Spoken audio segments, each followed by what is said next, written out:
येनाक्षरसमाम्नायमधिगम्य महेश्वरात् कृत्स्नं व्याकरणं प्रोक्तं तस्मै पाणिनये नमः। वाक्यकारं वरदकारं च परतस्मै श्रौत्रं कौष्टम्यमनुत्तमम्।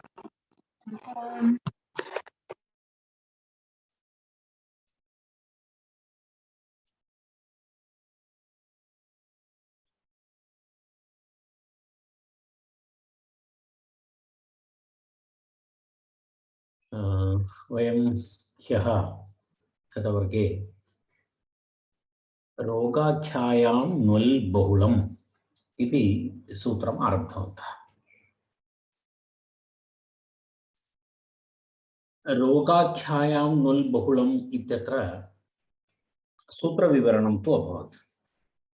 रोगाख्यायां यत्र रोगस्य कथनं भवति तत्र स्त्रीत्वविशिष्टभावे अर्थे तथा कर्तृभिन्नकारके अर्थे तत्र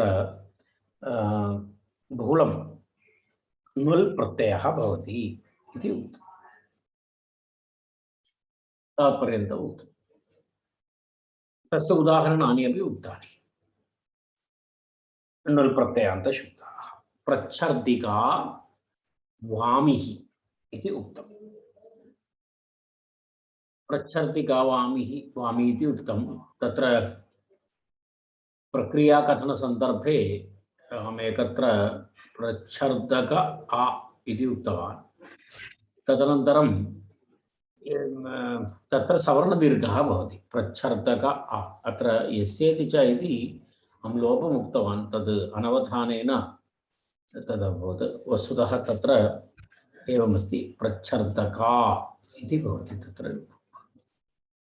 वर्णदीर्घः भवति। किञ्चित् वक्तव्यमासीत् प्रच्छर्दका इति।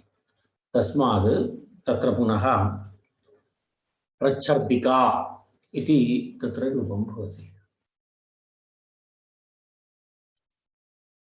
तावत्पर्यन्तं तद् एकवारं तत्र वक्तव्यमासीत्। तदनन्तरं पुनः प्रवाहिका एतदपि अस्माभिः दृष्टं। प्रविचर्चिका पामै क्वचित् न, कुत्रचित् न भवति इत्यपि उक्तं। तस्य उदाहरणम् उक्तं। तत्र किम् उक्तं, शिरोर्तिः इति उक्तं। क्वचित् न अर्ध इति अर्धधातोः तिन् प्रत्ययः भूत्वा तत्र नुल् न भवति। तत्र अर्तिः इति उक्तं। तत्र अर्तिः इत्युक्ते कश्चन शिरोवेदनाप्रकारः इत्यपि उक्तम्। एतावत्पर्यन्तम् अस्माकं गतदिवसस्य वर्गे अस्माभिः चर्चितमस्ति।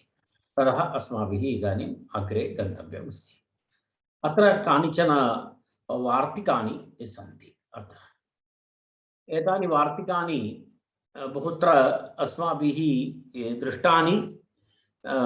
केवलं तत्र वार्तिकरूपेण तत् प्रथमवारं कदाचित् पश्यन्ति, परन्तु वयं जानीमः एतान् विषयान्। तत्र प्रथममस्ति धात्वर्थनिर्देशे नुल् वक्तव्यः इति वार्तिकम्। धात्वर्थनिर्देशे नुल् वक्तव्यः इति अस्ति तत्र प्रथमं वार्तिकं। तस्य एवमस्ति, यत्र धात्वर्थनिर्देशः भवति, धातोः अर्थनिर्देशः यत्र भवति तत्र धात्वर्थे निर्देष्टव्ये धातोः स्वार्थे नुल् बहुलम् इत्यर्थः। यत्र धातोः अर्थः वक्तव्यः भवति तादृशसन्दर्भे धातोः अर्थनिर्देशः यत्र भवति तत्र नुल् प्रत्ययः भवति। यदा यदा उदाहरणाय तत्र उक्तमस्ति आसिका, शायिका इत्यादि उदाहरणानि दत्तानि सन्ति। यदा शायिका इत्युक्ते शीङ् धातोः अर्थः इत्यर्थः, आसिका इत्युक्ते आस् धातोः अर्थः इति प्रयोगः। एवं प्रयोगः अस्ति, आसन शयनम् इत्यर्थः। तत्र धातोः अर्थनिर्देशः यत्र आस् धातोः अर्थः इति आसिका, आसनम् इत्यर्थः। अथवा शयनं शयनम् इत्यर्थः शायिका इति धातोः अर्थनिर्देशः तादृशसन्दर्भे नुल् भवति इति उक्तम् तत्र धातोः अर्थनिर्देशे धात्वर्थे निर्देष्टव्ये धातोः स्वार्थे नुल् बहुलं तत्र नुल् प्रत्ययस्य कश्चन कोऽपि अर्थः नास्ति तत्र स्वार्थः अस्ति कारण तत्र धात्वर्थः निर्देष्टव्यः अस्ति नुल् प्रत्ययस्य विशेषतया कोऽपि अर्थः नास्ति तस्मादेव स्वार्थे नुल् बहुलम् इत्यर्थः स्त्रियाम् इत्येव तत्रापि स्त्रियाम् इत्येव अस्ति तस्य प्रयोगः भवति इत्यर्थः आसु धातोः अर्थः इति आसिका शीङ् धातोः अर्थः इति शायिका इति उदाहरणद्वयं तत्र एतस्मिन् सन्दर्भे दत्तमस्ति आसिका शायिका इति अस्ति प्रक्रिया तु इतः पूर्वमपि दृष्टम् अस्माभिः आसु धातुः भवति आसु धातोः नुल् प्रत्ययः भवति तर्हि आस् इति भवति नुल् इत्यत्र वु इति अवशिष्यते तर्हि आस् इत्यस्य तत्र अक इति आदेशः भवति आस् अक तस्मात् तत्र सकारात् परस्य अकारस्य प्रत्ययस्तात् कात् पूर्वस्य इदाप्यसुपः इति तत्र आसिक इति भवति आसिक इति भवति तस्मात् टाप् प्रत्ययः एवं सवर्णदीर्घः आसिका इति एकं रूपं भवति शी धातोः अपि एवं भवति शी धातोः अपि वु पुनः तस्य अक इति गुणः भवति वृद्धिः भवति शै इति वृद्धिः भवति अत्र शै इति वृद्धिः भवति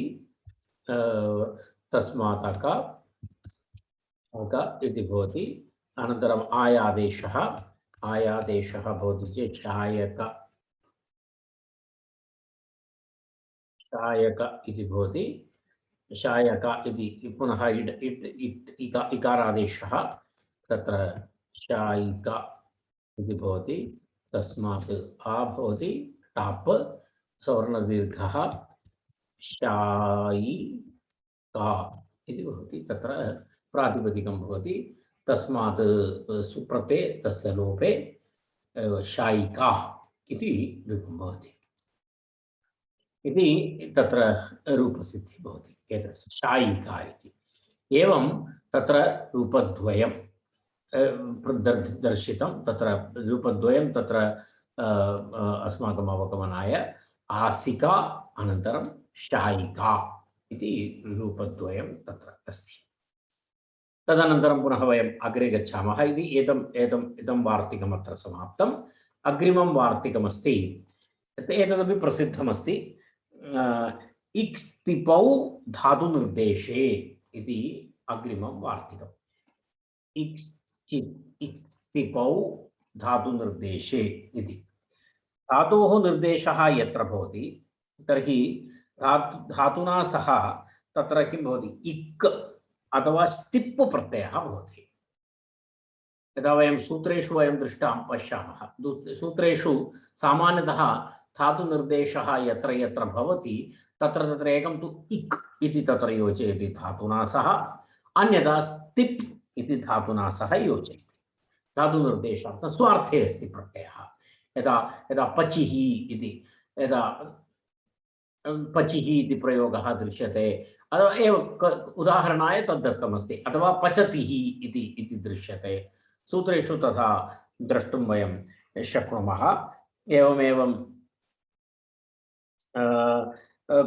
तत्र भिन्नभिन्नप्रकारस्य धातूनां भिन्नभिन्नधातूनां सूत्रेषु यदा निर्देशः भवति तत्र तत्र एतादृश प्रत्ययानां प्रयोगः भवति इति आशयः इक्स्तिपौ धातुनिर्देशे इति तत्र एवमस्ति धातोः निर्देशः यत्र भवति तत्र धातोः स्वार्थे इक् प्रत्ययः अथवा स्तिप् प्रत्ययः भवति इति अस्ति वयं बालमनोरमायां पश्यामः तत्र एवमस्ति पश्यतु धातुस्वरूपे निर्देष्टव्ये यत्र धातुस्वरूपं निर्देष्टव्यं भवति तत्र इक्स्तिपौ वक्तव्यम् इत्यर्थः तत्र धातुस्वरूपमेव वाच्यमिति फलितं यदा एवमस्ति तत्र पश्यतु पचिः पचतिः तस्य अर्थः कः पच धातुः इत्यर्थः पच धातुः इत्यर्थः इति एवमस्ति तत्र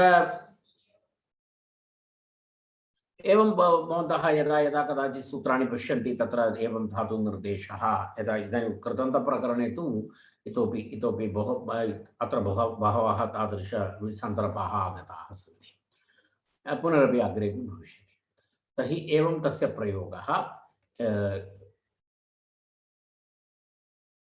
इच्स्थितौ धातुनिर्देशे पचिः पचतिः इति अस्ति पचिः पचतिः इति इक् भवति चेत् पचि अनन्तरं तत्र पचति इति स्थिप् प्रत्ययः भवति चेत् तत्र एवं भवति यदा तत्र प्रक्रिया इति तथा तथा किमपि नास्ति पच धातु तस्मात् इ भवति इक् पचि इति भवति एवं भवति स्थिप् भवति चेत् स्थिप् भवति चेत् तिंशि सार्वधातुकं भवति तत्र किं भवति पच धातु भवति स्थिप् इत्यत्र ति इति अवशिष्यते षकारस्य लोपः तिंशि सार्वधातुकं सार्वधातुकसंज्ञा अस्ति सार्वधातुकसंज्ञा अस्ति इति कृत्वा तत्र किं भवति सार्वधातुककार्याणि भवन्ति चेत् तत्र तिंशि सार्वधातुकं तस्मात् कर्तरि शप् इति शप् प्रत्ययः विकरणप्रत्ययः भवति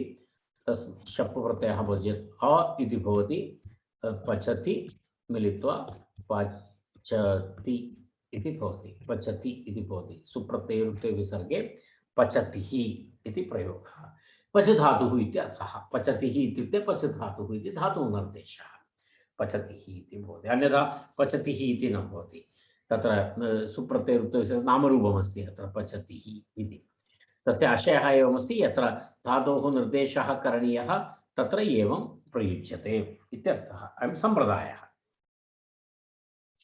एवमेवम् अपरः प्रयोगः अस्ति यदा वयं जानीमः अकारः ककारः इत्यादि वयं वदामः तत्र एवमस्ति वर्णात्कारः इति तत्र वार्तिकं वर्णात्कारः इति तत्र वर्णनिर्देशः यत्र भवति निर्देश इत्येव वर्णनिर्देशः इत्येव यदा अकारं निर्दिशति अवर्णं निर्दिशति तत्र अवर्णं निर्दिशति चेत् अकारः इति उच्यते इवर्णं निर्दिशति तत्र इकारः इति उच्यते तर्हि एष कार इति कुतः कार इति एकः प्रत्ययः वर्णात्कारः इति तत्र वार्तिकं वर्णात्कारः भवति निर्देशे वर्णनिर्देशे वर्णात् कारप्रत्ययः भवति इत्यर्थः वर्णनिर्देशे वर्णात् कारप्रत्ययः भवति इति तत्र तस्य आशयः पश्यतु अत्र वर्णानुकरणम् इत्यर्थः अ इ उ इत्यादि वर्णनिर्देशे कर्तव्ये वर्णानुकरणात् अ इ उ इत्यादि प्रातिपदिकात् स्वार्थे कारप्रत्ययः स्यात् इत्यर्थः वार्तिकस्य अर्थः एवं दत्तः अस्ति अ इ उ इत्यादि वर्णनिर्देशे कर्तव्ये वर्णानुकरणात् अ इ उ इत्यादि प्रातिपदिकात् स्वार्थे कार प्रत्ययः स्यात् इत्यर्थः अकारः इति यदा अकारः इत्युक्ते अवर्ण इत्यर्थः इह कार प्रत्ययस्य धातोः अविहितत्वेपि अधिकारबलात् कृत्संज्ञा अत्र कृत्संज्ञा कथं भवति इत्युक्ते अत्र पश्यतु कार प्रत्ययस्य धातोः अविहितत्वेपि अत्र कृत्संज्ञा कुत्र भवति कृत्संज्ञा धातोः भवति चेदेव भवति खलु धातोः इति अधिकारः भवति तत्र कथं कृत्संज्ञा भवति तर्हि तत्र वदति अधिकारबलात् इति पूर्वोक्त अधिकारस्य बलात् इति एतद् एतावत्पर्यन्तं कृत्यल्युडो बहुलपर्यन्तं तत्सर्वं चलति अनन्तरं कृत्याः तत्र अधिकारसूत्राणि पूर्वम् आगतानि सन्ति तेभ्यः किं भवति अधिकारबलात् अत्र कृत्संज्ञा भवति इति उक्तम् तर्हि अ इति इ इति इत्यादिभ्यः वर्णेभ्यः कारप्रत्ययः भवति चेत् तत्र किं भवति अकार इकार इत्यादि उच्चारणं भवति यदा अवर्णः निर्दिशति तत्र कार इति भवति पश्यतु एवम् अकारः इति भवति एवम् अकारः इति एवं प्रयोगः भवति सुप्रत्यये विसर्गे एवं प्रयोगः प्रसिद्धमस्ति एतत् वर्णात्कारः इति। अनन्तरं वर्णात्कारोत्तरं एकः विशेषः अस्ति, रादिभः इति अस्ति वार्तिकं। यदा सर्वेषां वर्णानां सामान्यतः कार इति प्रत्ययः भवति, परन्तु रकार इति प्रयोगापेक्षया रेफः इति प्रयोगः अधिकं दृश्यते। रेफः इति प्रयुज्यते। तत्रापि कश्चन नियमः अस्ति। तत्र रेफ इत्यस्य प्रयोगस्य कृते तत्र एकं वार्तिकमस्ति, रादिभ इति वार्तिकमस्ति। पश्यतु, रात् रवर्णात् इत्यर्थः। राद् इत्युक्ते रवर्णात् इभ इति प्रत्ययः भवति। तत्र इभ इति प्रत्ययः भवति। तत्र विशेषः अस्ति एषः। रादिभः रवर्णनिर्देशे तस्मात् इभ प्रत्ययः भवति इति उक्तं। तत्र इभ प्रत्ययः भवति इति तत्र रादिभ इति अस्ति। तत्र राभ इति तस्मात् वासरूपविधिना कारप्रत्ययोऽपि, अतः अस्मिन् सन्दर्भे एतदपि अस्माभिः ज्ञातव्यम्। अत्र वासरूपो स्त्रियाम् इति नियमः अस्ति, तस्मात् विकल्पेन भवति। इत्युक्ते तत्र रेफ रवर्णात् वर्णनिर्देशे रेफ इत्यपि रूपमस्ति, रकार इत्यपि रूपमस्ति, परन्तु प्रसिद्धं नाम रेफ इत्यपि प्रयुज्यते। तत्र रादिभः इति नियमः। रादिभः रेफाद् इभ इति प्रत्ययः भवति, तस्मादेव रेफ इत्युच्यते। यदा वयं पश्यामः र इति पश्यतु, तस्मात् कः प्रत्ययः भवति, इभ इति।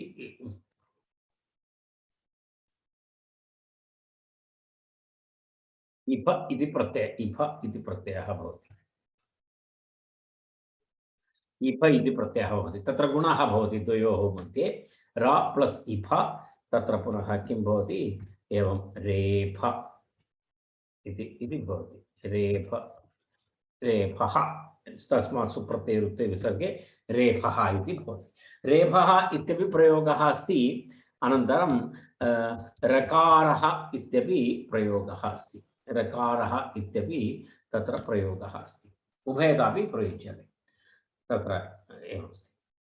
पश्यतु, रकारः इति प्रयोगापेक्षया अधिकतया बहुशः रेफः इत्येव प्रयोगः प्रसिद्धः अस्ति, सामान्यं प्रसिद्धः अस्ति। रेफ इत्युच्यते, रकार इत्यपि भवति। कारणं तत्र विकल्पविधिः तु अस्ति, वासरूपविधि। अत्र कृतधिकारे ये विधयः भवन्ति ते सर्वे तत्र वैकल्पिकविधयः भवन्ति। तत्र विकल्पेन तत्र असरूपप्रत्ययाः भवन्ति इति नियमः। तेन तत्र अपवादः रेफः इति, अनन्तरं रकारः इति सामान्यनियमः भवति। तस्मात् उभयतापि तत्र भवितुमर्हति, रेफ इति रकार इति एवं विषयः। पुनः वयम् अग्रे इति रेफः इति पश्यतु। रेफः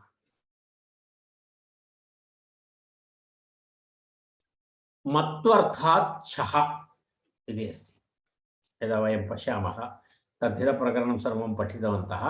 तत्र मत्वर्थीयः शब्दः इति वयं वदामः।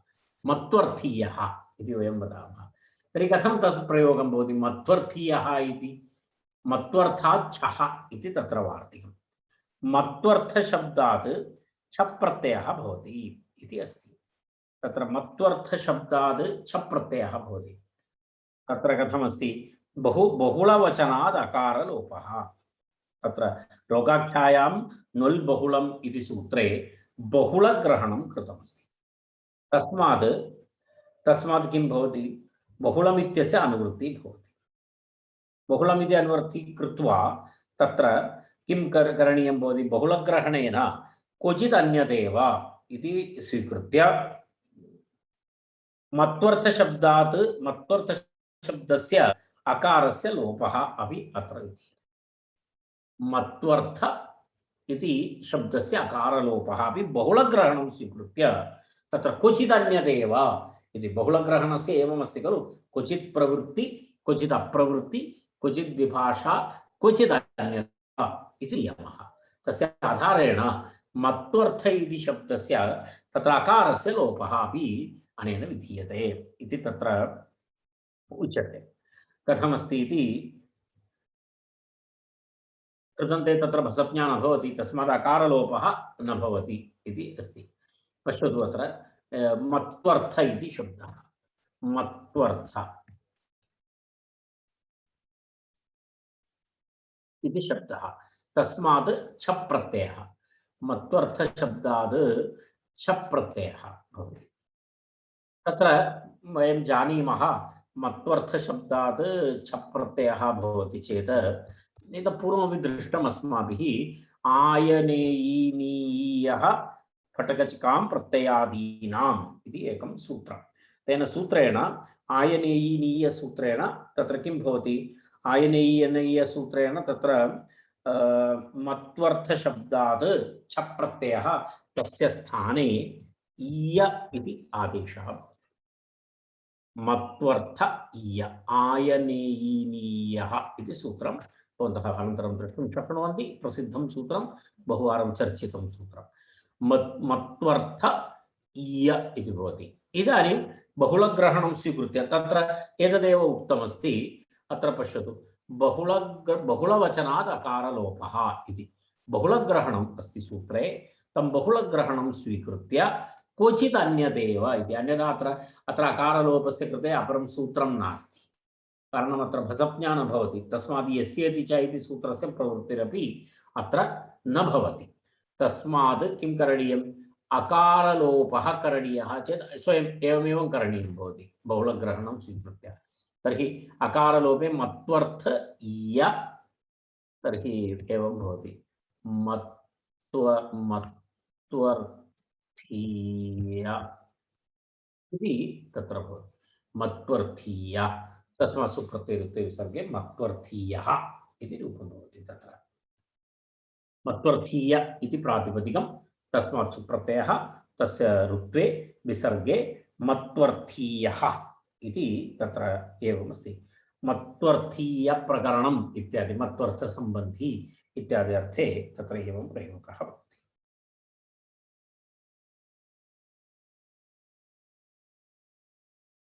पुनः अजादिधातूनां विषये कश्चन नियमः तत्र पश्यतु। इण अजादिभ्यः इति एकं वार्तिकम्, इण अजादिभ्यः इति वार्तिकम्।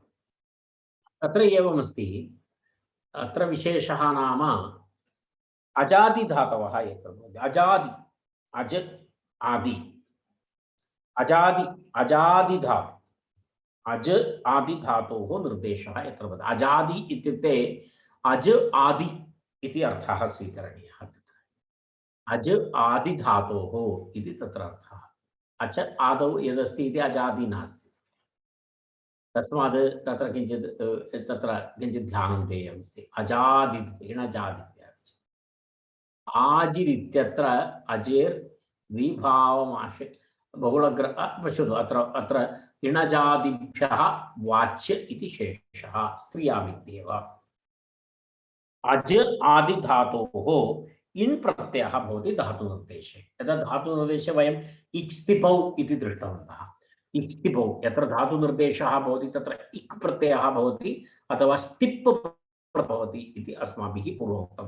तादृशम् अपरः कश्चन नियमः, यत्र अज आदिधातोः निर्देशे इन् प्रत्ययः भवति इति अस्ति तत्र। तस्मात् तस्य उदाहरणमस्ति अज धातोः निर्देशः, तत्र आजिः इति प्रयोगः भवति। अज धातोः निर्देशः आजिः इति वार्ता, अज इ इति भवति। अज धातोः इ इति प्रत्ययः भवति अजि, अज इति भवति। तत्र धातु अज धातोः निर्देशः करणीयः, तर्हि अज भवति, इण भवति, निक्तस्ति इति कृत्वा तत्र किं भवति, अज इ इति भवति। अतः उपधायाः इति उपधावृद्धि, तर्हि आज इति भवति, इ इति भवति, आजि इति धातुनिर्देशः। इत्युक्ते अज धातोः इति आजिः इति अज धातुनिर्देशः। एवमेवं तस्मिन्नेव गणे अत् इति धातुः अस्ति। अत् अत् धातोः निर्देशः आतिः इति क्रियते। अत् इ आत् इ आतिः इति धातुनिर्देशः भवति। आतिः इति उदाहरणद्वयं तत्र अस्ति। आजिः आतिः इति। तदनन्तरम् अपरम् एकं वार्तिकम् अस्ति तत्र। तद् वार्तिकम् एवमस्ति। इञ्वपाभिभ्यः इति अस्ति। धातुनिर्देशे वप आदि धातोः इञ् प्रत्ययः भवति। धातुनिर्देशः यत्र भवति तत्र कीदृश केभ्यः धातुभ्यः? वप आदि धातुभ्यः। वप आदि धातुभ्यः किं भवति? इञ् प्रत्ययः भवति। तर्हि वप इति धातुः निर्देशः करणीयः चेत् वापिः इति वदति सूत्रेषु। अदा एवं वसु धातोः निर्देशः करणीयः चेत् वासिः इति तत्र भवति। इति एवमस्ति। तर्हि इण् धातु अस्ति, अनन्तरम् इण् प्रत्ययः अस्ति पूर्वमुक्तम्, अत्र इञ् प्रत्ययः उक्तम्। वस्तुतः प्रयोगे तु भेदः नास्ति, प्रयोगे तु समानमेव अस्ति, तत्र कोऽपि भेदः नास्ति। कारणम् इञ् भवति चेदपि रूपं समानम्, इण् भवति चेदपि रूपं समानम्। उभयत्रापि तत्र वृद्धिः तु भवत्येव। यदा इञ् भवति चेत् नित् इति कारणेन तत्र अध उपधायाः इति वृद्धिः भवति। इण् भवति चेत् नित् इति कारणेन अत उपधायाः इति वृद्धिः भवति। नित् वा भवतु नित् वा भवतु, तत्र कोऽपि रूपे भेदः नास्ति। तर्हि पुनः किमर्थम् एवं द्वौ प्रयोगौ इति चेत् तत्र आचार्यस्य उत्तरं स्वरे भेदः इति उदत्तः।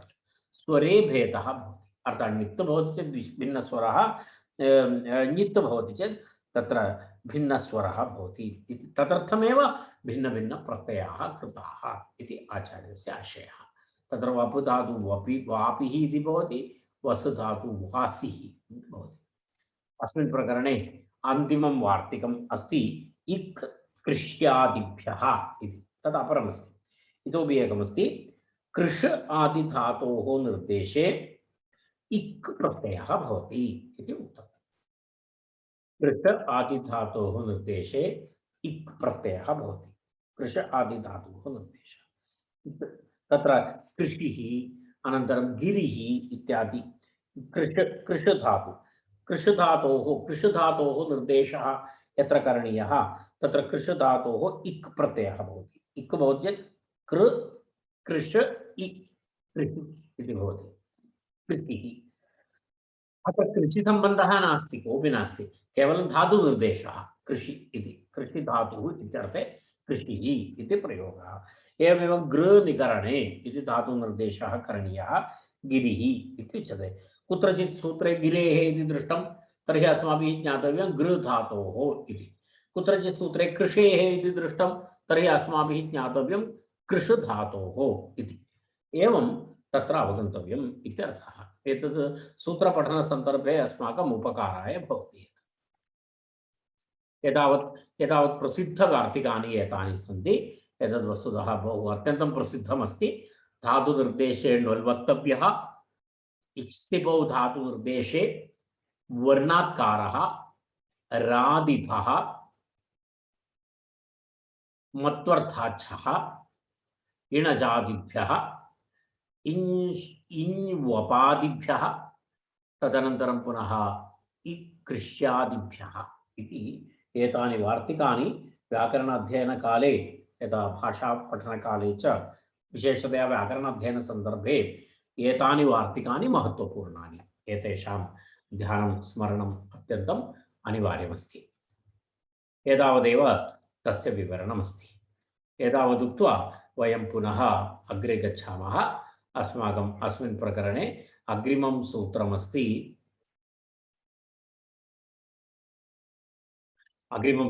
संज्ञायाम् इति अग्रिमं सूत्रमस्ति। संज्ञायाम् इति अग्रिमं सूत्रम्। संज्ञायाम् इति सूत्रस्य विवरणं पश्यामः। एकपदं सूत्रमस्ति। तत्र एकपदं सूत्रं पश्यामः। अत्र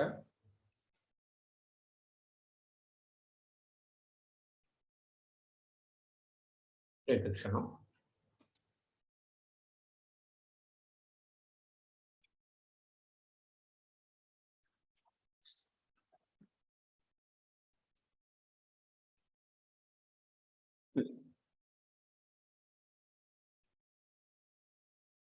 एकक्षणं क्षम्यतां, मम नेट्वर्क् समस्या अस्ति।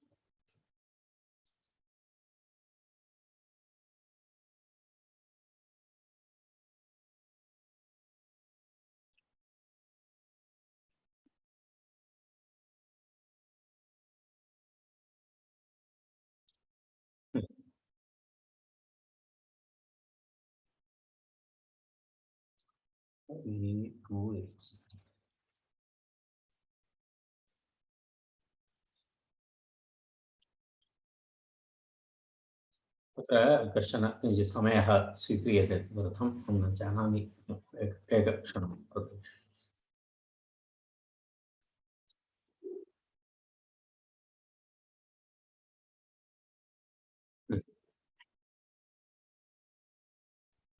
तत्र एवमस्ति, सप्ज्ञायाम् इति सूत्रं। सप्ज्ञायाम् इति सूत्रे तत्र सप्तम्यन्तं पदम् एतत्, सप्तमी एकवचनं। तत्र नुल् इति अनुवर्तते, पूर्वसूत्रात् नुल् इति तत्र अनुवर्तते। भवन्तः द्रष्टुं शक्नुवन्ति, तत्र रोगाख्यायां नुल् बहुलम् इति सूत्रात् नुल् इति तत्र अनुवर्तते।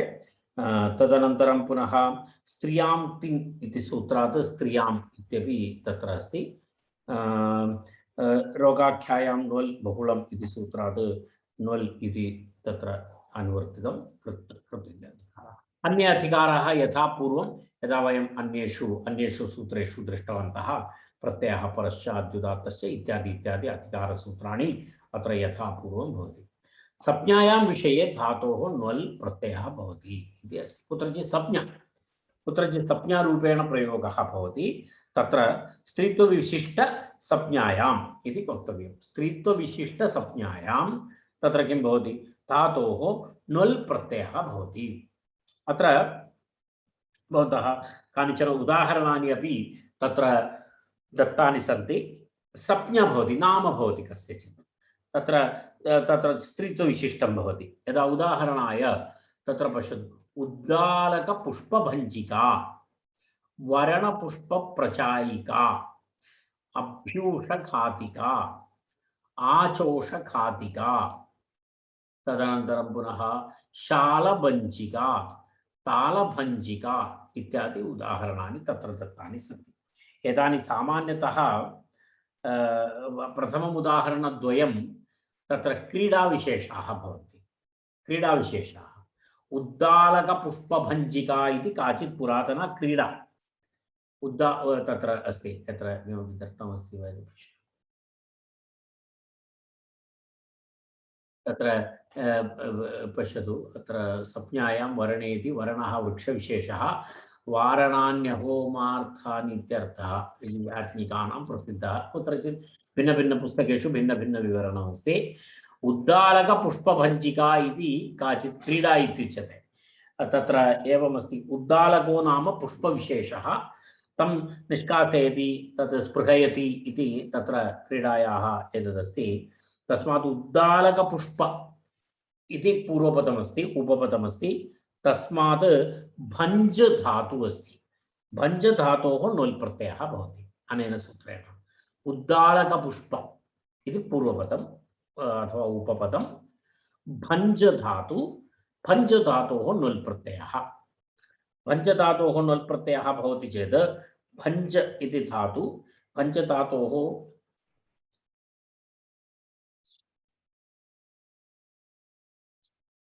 भञ्ज धातु अस्ति। एकक्षणं भञ्ज धातुं दर्शयामि।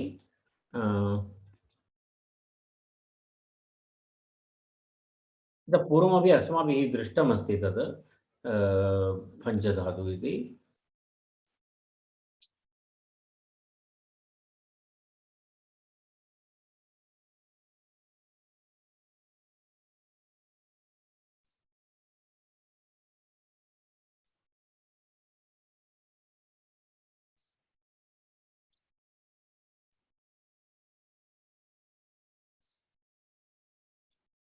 अद्य काचित् समस्या अस्ति नेट्वर्क् मध्ये।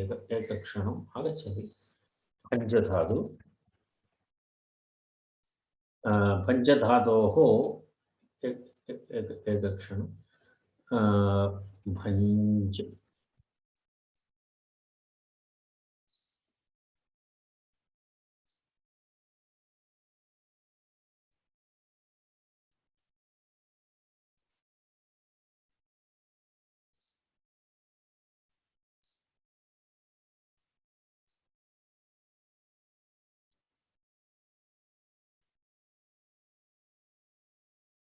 मम काचित् समस्या अस्ति अद्य अत्र नेट्वर्क् मध्ये न शीघ्रं शीघ्रं पेजस् ओपन् न भवति पश्यामि भञ्ज भञ्ज भ अनन्तरं ञ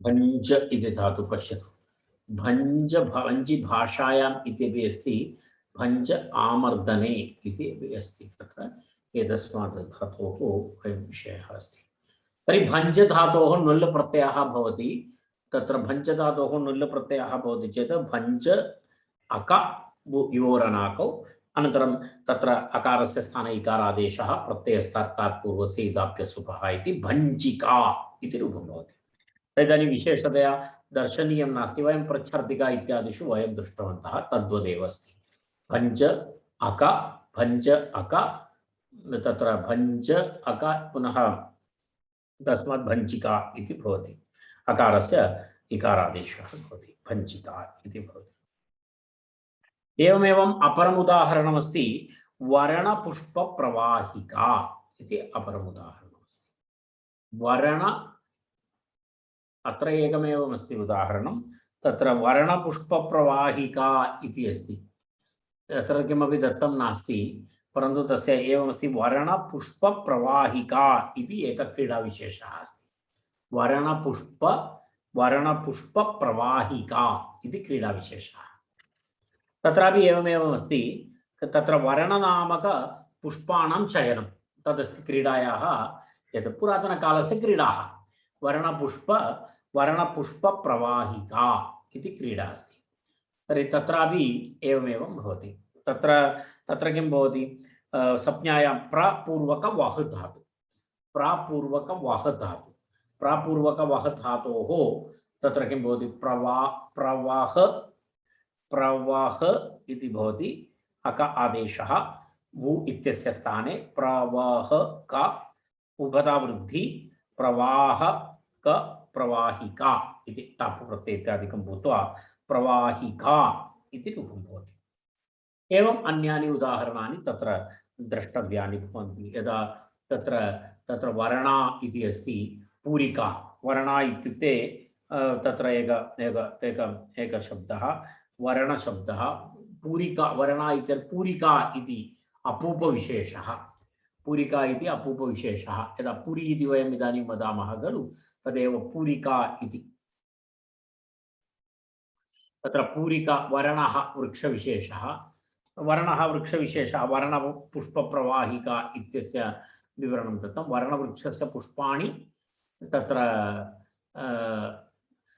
अत्र प्रसिद्धमस्ति वर्णानि अहोमार्थानि इति इत्यादौ याज्ञिकानां प्रसिद्धः इति यज्ञग्रन्थेषु भवति एतत् पुष्पं होमार्थं तु न भवति इति वर्णानि अहोमार्थानि इति अर्थात् तत् क्रीडा इत्यादि विषये तत्र प्रयोगः अस्ति वर्णपुष्पप्रवाहिका इति पूरिका इति अस्ति तत्र तद् पूरिका इत्यस्य तस्य विवरणमस्ति अपूपविशेषः इति अर्थात् तत्र कुत्रचित् एवं यदा भर्जितं भवति एतद् भवताम् अस्माकं पुरातनकालेपि पूरी इत्यादिकम् आसीत् इति एतस्मात् अवगन्तुं शक्यते कारणं पूरी इति बहु नवीनं किमपि नास्ति बालमनोरमाकारस्य कालखण्डे अपि पूरी आसीत् इति अत्र द्रष्टुं शक्यते तस्याः विवरणं पश्यतु समितावेसने जीरा हिङ्गुमारीचयोर्जिते घृताक्ते जलसंयुक्ते पीठस्योपरि वेल्लिते घृतेन वाथ तैलेन भर्जिता पूरिका मता सर्वविवरणं दत्तमस्ति किम् आवश्यकं तत्र किं स्थापयति जीरम् इत्यादि जीर स्थापयति हिङ्ग स्थापयति मरीचिकां स्थापयति तदनन्तरं घृताक्ते जलसंयुक्ते स्यात् जलसंयुक्ते पीठस्योपरि वेल्लिते वेल्ना पीठस्योपरि वेल्लिते तदनन्तरं पुनः घृतेन वाथ तैलेन घृते वा भवतु तैले वा भवतु भर्जिता पूरिका मता इति कुत्र अस्ति भोजनकौतूहले तद्लक्षणात् इति पूरी निर्माणस्य लक्षणं तत्र भोजनकौतूहलम् इति ग्रन्थः अस्ति तस्मिन् ग्रन्थे एवं भोजनविषयक शब्दानां भोजनवस्तूनां निर्माणम् इत्यादि विषये तत्र प्रतिपादनम् अस्ति। ततः एतद् उदाहरणं दत्तमस्ति। तावदेव तत्र वक्तव्यमस्ति। तदनन्तरं वयम् अग्रे गच्छामः। एवं वर्णपुष्पप्रवाहिका अभ्यूषखातिका, अभ्यूषः पूरिका अभूपविशेषः। अभ्यूषः नाम पूरिका इत्यर्थः। अभ्यूष शब्दस्य अर्थः अस्ति तत्र पूरिका इत्यर्थः। एतावत् विवरणं तत्र अस्ति। अग्रिमं सूत्रं विभाषाख्यान परिप्रश्नयोरिच्च इति एकं सूत्रं। किं सूत्रं? विभाषा आख्यानं च परिप्रश्नश्च। विभाषा इति एकः शब्दः, आख्यान परिप्रश्नयोः इति अपरमस्ति। तत्र पश्यामः सूत्रं वयम् अष्टाध्याय्याम्।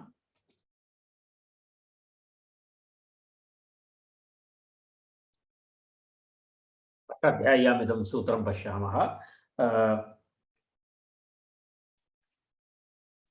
पश्यतु अत्र विभाषा विभाषा आख्यान परिप्रश्नयोः इञ्च इञ्च। विभाषा आख्यान परिप्रश्नयोरिञ्च इति सूत्रम्। विभाषा इति एकं पदं, प्रथमा एकवचनम्, आख्यान परिप्रश्नयोः इति सप्तमी द्विवचनम्, आख्यानं च परिप्रश्नश्च, आख्यानं च परिप्रश्नश्च इति इतरेतरयोगद्वन्द्वः। तस्य सप्तमी द्विवचनम् आख्यान परिप्रश्नयोः इञ् च, इञ् प्रत्ययः भवति। च इति अव्ययम्। चकारग्रहणेन नुल् प्रत्ययः अपि भवति इत्यर्थः। चकारग्रहण परिप्रश्नार्थे आख्यानार्थे च गम्यमाने धातोः किं भवति? विकल्पेन इञ् प्रत्ययः भवति। चकारात् चकारात् किं भवति?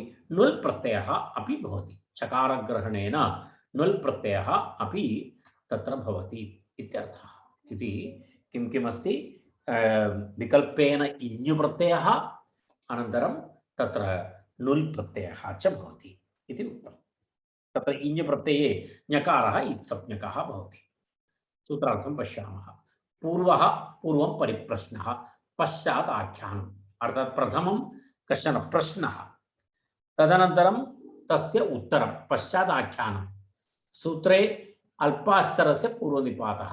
तत्र तत्र किमस्ति? आख्यानमिति प्रथमं, कारणं प्रथमं प्रश्नः तदनन्तरम् आख्यानं भवति खलु। प्रश्नस्य उत्तरं भवति, परन्तु सूत्रे तु विपरीतं दत्तमस्ति। प्रथमं तु आख्यानमिति दत्तं, तदनन्तरं परिप्रश्न इति दत्तं। तत्र कारणं किमस्ति इति वदति आचार्यः।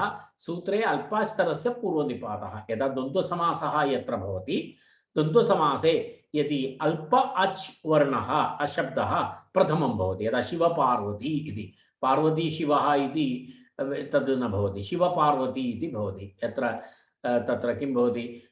तत्र नियमः एवमस्ति खलु, यत्र अल्पः अच् यस्मिन् शब्दे भवति तत् प्रथमं भवति, पूर्वनिपातः भवति। अधिक अच् यस्य भवति तद् अनन्तरं द्वितीयशब्दः भवति। सो तत्र किमस्ति? अल्पास्तरस्य पूर्वनिपातः इति। वस्तुतः प्रथमं परिप्रश्नः, तदनन्तरं तस्य आख्यानम्, उत्तरं। प्रश्नस्य अनन्तरमेव उत्तरं भवति खलु, उत्तरम् आदौ अनन्तरं प्रश्नः इति न। परन्तु आचार्यः सूत्रे तु प्रथमं तत्र आख्यानमिति दत्तवान्। तत्र कारणं नाम तत्र समासनियमः। समासनियमः एवमस्ति सूत्रे, अल्पास्तरस्य पूर्वनिपातः इति। परिप्रश्ने आख्याने च गम्यमाने धातोः इञ् प्रत्ययः भवति। चकारात् चकारात् ण्वल् अपि।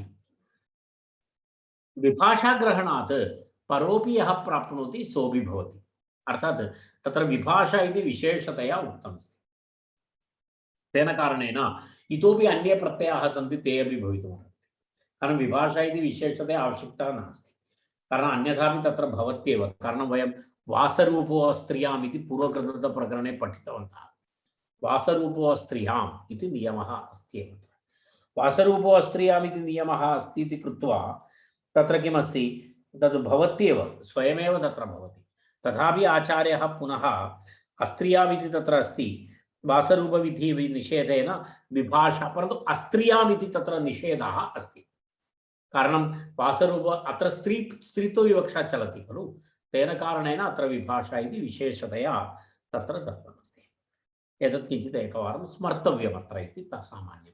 तत् पूर्वकृतं प्रकरणे अस्मिन् विषये मया पूर्वं प्रतिपादितम् अस्ति। परिप्रश्ने आख्याने च गम्ये इञ् स्यात् चकारात् नुल् अपि इति भवति। विभाषोक्तेः यथा प्राप्तम् अन्येपि, तत्र प्रश्नः तस्य उत्तरम् इति तत्र अस्ति। यदा यदा पश्यतु, एवं कां त्वं कारिम् अथवा कारिकाम् अथवा क्रियाम् अथवा कृत्याम् अथवा कृतिं वा अकार्षि इति तत्र प्रश्नः अस्ति। तत्र तत्र प्रश्नस्य भिन्न भिन्न भिन्न शब्दाः ततः एवं कर्तुं शक्नुवन्ति, भिन्न भिन्न प्रत्ययान् योजयित्वा। यदा तत्र अस्ति कां त्वं कारिम् इति एकं वाक्यं, कां त्वं कारिकां, कां त्वं क्रियां, कां त्वं कृत्यां, कां त्वं कृतिम् अकार्षीः इति भवति। इत्युक्ते भवति भवान् अथवा भवती किं कार्यं कृतवान्, किं कार्यं कृतवती, भवान् किं कार्यं कृतवान्, भवान् किं कार्यम् अकरोत् इत्यर्थे कां त्वं कारिं, कां त्वं कारिकाम् इत्यादि इत्यादि शब्दाः तत्र व्युत्पद्यन्ते। कृञ् धातुः अस्ति इति परिप्रश्नः एषः परिप्रश्नः। तत्र भवान् किं कार्यं कृतवान् इत्यर्थे तत्र कां त्वं कारिं, कां त्वं कारिकां, कां त्वं क्रियां, कां त्वं कृत्यां, कां त्वं कृतिम् इत्यादि शब्दाः निष्पद्यन्ते। तर्हि सर्वे प्रत्ययाः अत्र भवन्ति। प्रथमं तत्र किमस्ति, कृ धातोः इञ् प्रत्ययः, कृ धातोः इञ् प्रत्ययः अनेन सूत्रेण। इञ् प्रत्ययः भवति चेत् ञित् अस्ति, ऋकारस्य अचोजिणिति इति वृद्धिः भवति। प्रथमम् इञ् प्रत्ययस्य उदाहरणं कारिम् इति अस्ति, कृ अनन्तरम् इञ् प्रत्ययः इ, अचोजिणिति इति तत्र वृद्धि, तर्हि कार् इ भवति, तर्हि कारि इति भवति, कारि इति भवति। कारि इति भवति चेत् कारि इति भवति चेत् तत्र द्वितीया एकवचने अम् प्रत्ययः, अम् प्रत्ययः पूर्वरूप अमिपूर्वः इति पूर्वरूपे तत्र किं भवति, कारिम् इति तत्र रूपं भवति। एतदेव कारिम् इति तत्र रूपं, कां त्वं कारिम् इति अस्ति, इति कारिं, कां त्वं कां कारिम् इति एकमस्ति। कार्यम् इत्यर्थे क्रिया इत्याद्यर्थे प्रयोगः भवति। काम् इति अत्र प्रश्नवाचक शब्दः अस्ति। त्वं कां कारिम् अकार्षीः इति प्रथमवाक्यं, त्वं कां कारिम् अकार्षीः इति द्वितीया एकवचनम्। एवमेव अन्यत्, त्वं कां कारिकाम् अकार्षीः, त्वं कां, तत्र नुल् प्रत्ययः, कृ धातोः किं भवति, नुल् प्रत्ययः भवति। नुल् प्रत्ययः भवति चेत् तत्र किं भवति, कार् अक, अत्र इडा पुनः प्रत्ययस्तात् पूर्वस्य इति इकारादेशः अकारस्य स्थाने, तर्हि तत्र कारिका स्त्रीत्वविवक्षायां कारिका, तस्मात् अम् प्रत्ययो भूत्वा कारिकाम् इति रूपं भवति, कारिकाम् एवं कारिकाम् इति अर्थः समानः। कारिम् इति कारिकाम् इति समान एव अर्थः कार्यव्यत्यासे। तर्हि तत्रापि कारिकाम् इति, त्वं कां कारिकाम् अकार्षीः इति द्वितीयं वाक्यं। त्वं किं कां, त्वं कां कारिकाम् अकार्षि इति द्वितीयं। तृतीयं त्वं कां क्रियाम् अकार्षीः। त्वं कां क्रियाम् अकार्षीः। तत्र वयं जानीमः क्रियाशब्दः इतः पूर्वम् अस्माभिः निष्पादितः। तेन कारणेन तद् कृञः शच इति सूत्रं। कृञः शच इति सूत्रं तदितः पूर्वम् अस्माभिः दृष्टमस्ति। क्रिया इति शब्दः गतवर्गे अहं तत्र प्रतिपादितः। कृत्या तर्हि त्वं कां क्रियाम् अकार्षीः इति प्रश्नः। अपरं तु कृञः तत्र पुनः किमस्ति कृ धातोः क्यप् प्रत्ययः भवति चेत् कृत्य। कृ धातोः क्यप् प्रत्ययः भवति। कृया ह्रस्वस्य पितिकृति तुक् इति तुकागमः। तर्हि तत्र कृत्य एषः शब्दः अपि निष्पादितः अस्माभिः पूर्वं। तत्रापि त्वं कां कृत्याम् अकार्षि इति प्रश्नः। त्वं कां कृत्याम् अकार्षि। पुनः कृति स्त्रियां तिन् कृ धातु तिन् प्रत्यये परे किं भवति कृति इति। त्वं कां कृतिम् अकार्षि इति एवं तत्र एते सर्वे परिप्रश्नाः। तर्हि तस्य उत्तरं भवति अहं सर्वां कारिम् अकार्षम्, अहं सर्वां कारिकाम् अकार्षम्, अहं सर्वां क्रियाम् अकार्षम्, अहं सर्वां कृत्याम् अकार्षम्, अहं सर्वां कृतिम् अकार्षम् इति तस्य उत्तरं। पश्यतु एवमस्ति। एतदेव तत्र अस्ति। कां त्वं कां कारिम् इति एवमस्ति। पश्यतु एते सर्वे प्रश्नवाचकशब्दाः। इदानीम् उत्तरम् अहं सर्वां कारिम् अकार्षम्, अहं सर्वां कारिकाम् अकार्षम्, अहं सर्वं कार्यं कृतवान् अथवा अहं सर्वं कार्यं कृतवती इत्यर्थः। अहं सर्वां क्रियाम् अकार्षम्, अहं सर्वां कृत्याम् अकार्षम्।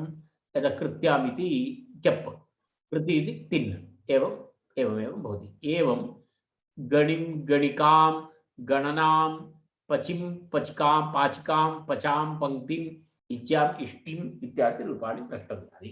यदा यदा तत्र त्वं कां गणिम् अकार्षि इत्युक्ते भवती कीदृशीं गणनां कृतवान् अथवा कृतवती, कीदृशीं गणनां कृतवती। तर्हि उत्तरम् अहं सर्वां गणिम् अकार्षम् इति तत्र उत्तरं भवति। एवमेव पूर्ववत् अत्रापि योजनीयमस्ति। तत्र पाचिम् इति अस्ति, तत्रापि एवमेवमस्ति। पाचिम् इत्यत्र पच् धातोः एवं रूपं भवति। पच् धातोः इञ् प्रत्ययः भवति चेत् पाचिम्, अनन्तरं नोल् प्रत्ययः भवति चेत् पाचिका। एवमेवम् अन्ये शब्दाः द्रष्टव्याः। किं पाकं कृतम् इति प्रश्नः। त्वं कां पाचिम् अकार्षि, त्वं कां पाचिम् अकार्षि। उत्तरम् अहं सर्वां पाचिम् अकार्षम् अथवा यत्किमपि तत्र अस्ति तत्।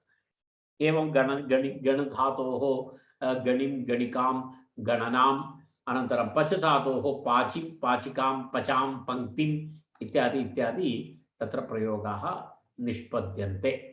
एवं तद् भिन्न प्रयोगाः, एतत् सर्वं भाषायाः भिन्न प्रयोगाः भवन्ति तत्र। यदा वयं ग्रन्थान् पठामः तदा एतादृशप्रयोगान् द्रष्टुं शक्नुमः। व्याकरणं प्रथमं पठति तदनन्तरं पुस्तकं पठति भिन्न इति समस्या। यदा वयं किञ्चित् साहित्यपरिचयः अस्ति एतादृशशब्दानां स्मरणम् आयाति, यदा अस्मिन् सन्दर्भे मया एतत् दृष्टं तद् दृष्टम् इति। तदेव एकः महत्त्वपूर्णविषयः अस्ति। अस्तु नाम इदं सूत्रमत्र समाप्तं। पर्यायार्हेण उत्पत्तिषु नुच् इति, नुच् प्रत्ययविधायकं सूत्रं। तत्र पर्याय अर्हण उत्पत्तिषु नुच्, पर्यायश्च अर्हश्च ऋणं च उत्पत्तिश्च इति चत्वारः अर्थाः। किमस्ति? पर्यायश्च अर्हश्च ऋणं च उत्पत्तिश्च। एवमस्ति। पर्याय अर्ह ऋण उत्पत्तिषु नुच्। इति अस्ति। नुच् प्रत्यय विधायकं सूत्रम्। पर्यायः अर्हः ऋणम् उत्पत्ति इत्यादि अर्थे द्योत्ये स्त्रीत्व विशिष्ट भावे अर्थे धातोः विकल्पेन नुच् प्रत्ययः भवति इत्यर्थः। पर्यायः इति एकस्य अनन्तरम् एतत् परिपाटीक्रमः। पर्यायः परिपाटीक्रमः। अर्हणम् अर्हः तद्योग्यता, ऋणं तद् यत्परस्य धार्यते, उत्पत्तिः जन्म, एतेषां शब्दानाम् अर्थः अत्र दत्तः अस्ति। पर्यायः परिपाटीक्रमः पूर्वापर्यभावः, अर्हणम् इति अर्हः योग्यता, ऋणम् इति तद् यत्परस्य धार्यते, वयं जानीमः ऋणम्, उत्पत्तिः नाम जन्म। एतेषु अर्थेषु धातोः नुच् प्रत्ययः भवति इत्युक्तम्। यदा उदाहरणाय तत्रैव सूत्रं पर्यायादिषु द्योत्येषु नुच् वा स्यात् इति सूत्रार्थः अत्र दत्तः। पर्यायः परिपाटीक्रमः अर्हणमर्हः योग्यः पर्यायादिषु द्योत्येषु नुच् वा स्यात् इति अस्ति। विकल्पविधिः इति वदति। तत्र भवतः आसिका, आसिका इति इदानीं भवतः आसिका इत्युक्ते इदानीं भवान् उपवेष्टुं शक्नोति इत्यर्थः। पर्यायः भवतः उपवेशनकालः एषः। यदा कुत्रचित् गार्ड् इत्यादिकं भवन्ति, कुत्रचित् रक्षकः तिष्ठति, तर्हि तम् उद्दिश्य कोऽपि वदति भवतः आसिका इत्युक्ते इदानीं भवान् उपवेष्टुं शक्नोति। एवमेव निद्रा भवतः शायिका, इदानीं निद्रार्थं भवतः समयः। अन्ये इदानीं यदा एकः जागृतः भवति तर्हि अपरं वदति भवान् इदानीं निद्रां कर्तुं शक्नोति इति भवतः शायिका इत्यादि प्रयोगः। तत्रापि समानप्रक्रिया। आस् धातु, आस् धातोः नुच् प्रत्ययः, नुच् मध्ये वु इति अवशिष्येत। वु इति अक आदेशः, तत्र आस् अक पुनः इकारादेशः आसिका प्रत्ययस्थात्। एवं शायिका, एवं अग्रगामिका इति अपरम् उदाहरणं। यदा इदानीं भवतः अग्रे गन्तुं भवतः पर्यायः इदानीं पुरतः गन्तुम् इति अग्रगामिका इति। तत्र पुनः एतत् पश्यतु, अपरमेकम् उदाहरणमस्ति। भवान् इक्षुभक्षिकाम् अर्हति, भवान् इक्षुभक्षिकाम् अर्हति इति। भवताम् इदानीं यदा भवान् इक्षु, यदा गन्ना इति वदति शुगर् केन्, तद् इक्षु खादितुं भवान् योग्यः, अर्ह अर्थे भवति। भवान् इक्षुभक्षिकाम् अर्हति इति। भक्षिका इति शब्दः तत्र अस्ति। भक्ष धातोः तत्र नुच् प्रत्ययः भूत्वा भक्षिका इति।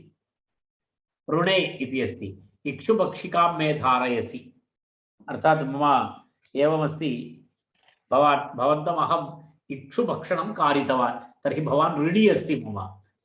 अहं भवते इक्षुभक्षणं कारितवान्, इक्षुभक्षिकां मे धारयसि इति। उत्पत्तौ इक्षुपक्षिका उदपादि, इक्षुपक्षिका अर्थात् मम इक्षुभक्षणम् इदानीं सम्पन्नम् अभवत् इत्यर्थे इक्षुभक्षिका उदपादि इति प्रयोगः अस्ति। तत्र उदपादि इत्युक्ते तत्र उदपादि उद उपसर्गपूर्वक पद धातोः शब्दः अस्ति। लुङ्लकारे, लुङ्लकारस्य शब्दः उदपादि इति शब्दः। पद धातु लुङ्लकारस्य आत्मनेपदं तत्र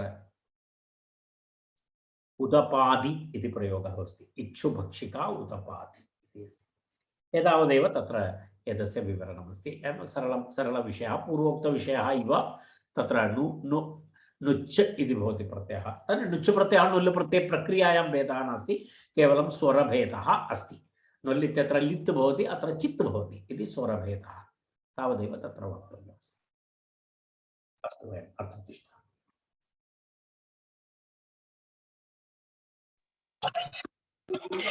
शान्ति मन्त्रे। सर्वे भवन्तु सुखिनः, सर्वे